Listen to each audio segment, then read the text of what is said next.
Olá, graça e paz. Sejam todos e todas bem-vindas e bem-vindos ao nosso discipulado de hoje.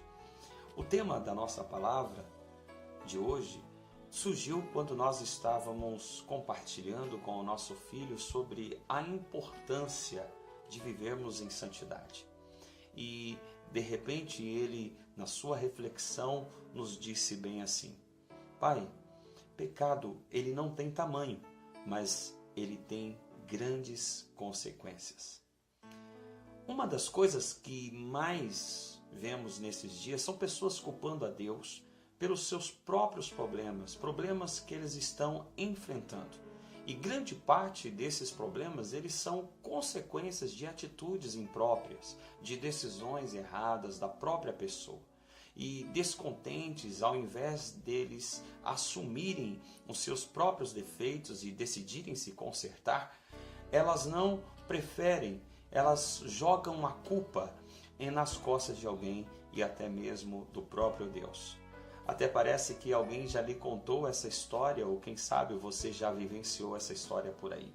No entanto, ela se repete ao longo dos nossos dias e cada vez mais nós encontramos pessoas assim, sofrendo, matando, roubando, morrendo, perdendo bens, se divorciando, abortando, roubando, como eu disse, entre outros, justamente porque pecado não tem tamanho, mas tem um alto preço.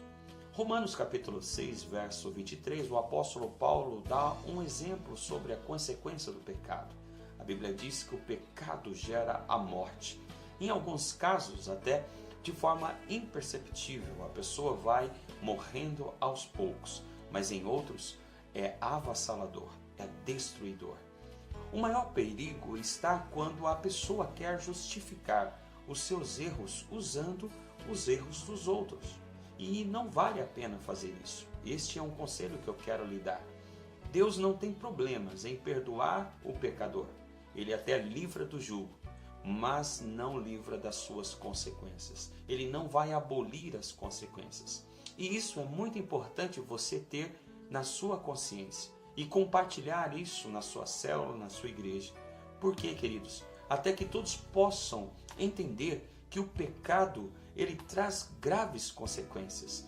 Consequências essas que são geradas dores, que são gerados mais problemas, que são gerados consequências, justamente por a pessoa não andar na plena vontade de Deus. Observe que a misericórdia do Senhor, ela não exclui a justiça de Deus. Então, quando nós aceitamos essa justiça, quando nós aceitamos esta palavra que vem de Deus, é como um sinal verdadeiro do nosso arrependimento. Nós estamos dizendo: Deus, eu pequei, eu errei, mas eu não quero voltar a pecar porque eu não quero mais gerar consequências, eu não quero mais sofrer dores por causa dessas consequências causadas pelos meus pecados.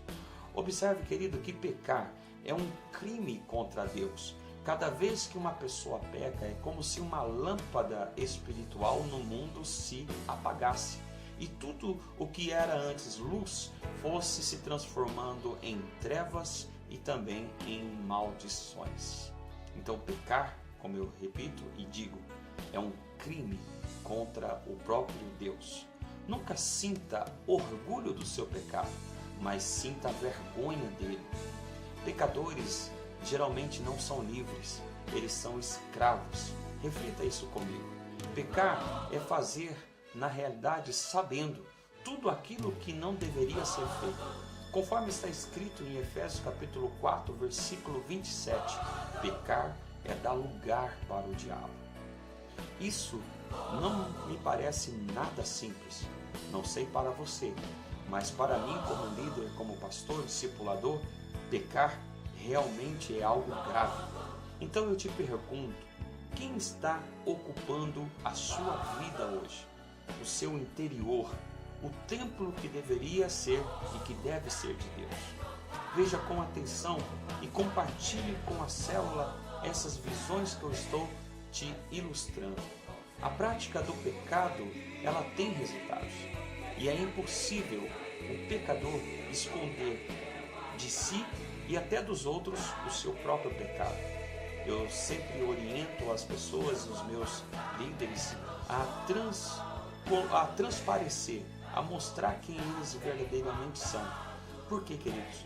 Porque o pecado, uma hora ou outra, certamente serão descobertos. Por isso, a confissão é fundamental e é tão importante. Então pense comigo, Deus age primeiro em nós para depois agir através de nós. Eu vou repetir para que você possa até anotar isso e compartilhar isso com os seus pequenos grupos. Deus age primeiro em nós para depois agir através de nós. O Senhor, Ele não castiga nem maltrata, mas Ele disciplina. Ele instrui. A Bíblia diz que Ele corrige a quem ama. Então, se Deus está te disciplinando, Ele está querendo te corrigir, Ele está te ensinando algo novo. Você pode meditar isto em Provérbios capítulo 3, versos 12. Também você pode meditar em Salmos 103, verso 13 e Hebreus capítulo 12, versículo 6. A repreensão de Deus não nos isenta das consequências dos nossos pecados. Por isso, nós temos que nos preocupar em corrigir o mais breve possível, em breve tempo.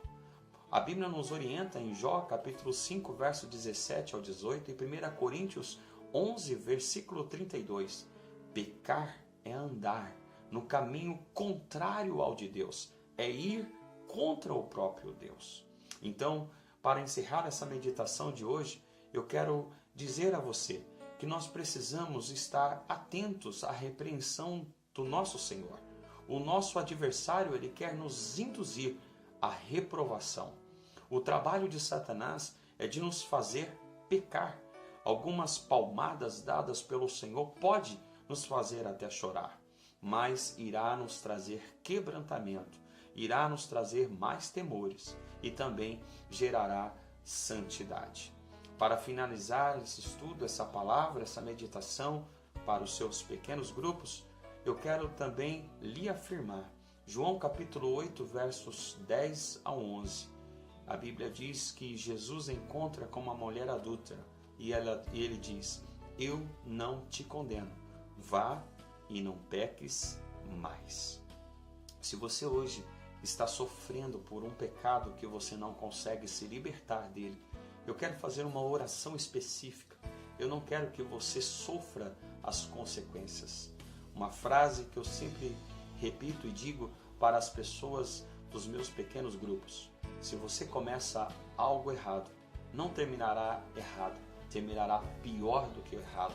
As consequências virão sobre você e você terá muito sofrimento. Então eu não quero que você sofra e por isso eu quero te ajudar a se libertar deste pecado, usando a autoridade no nome de Jesus. A Bíblia diz que se você confessar os seus pecados, Ele é fiel e justo para lhe perdoar de todos os seus pecados.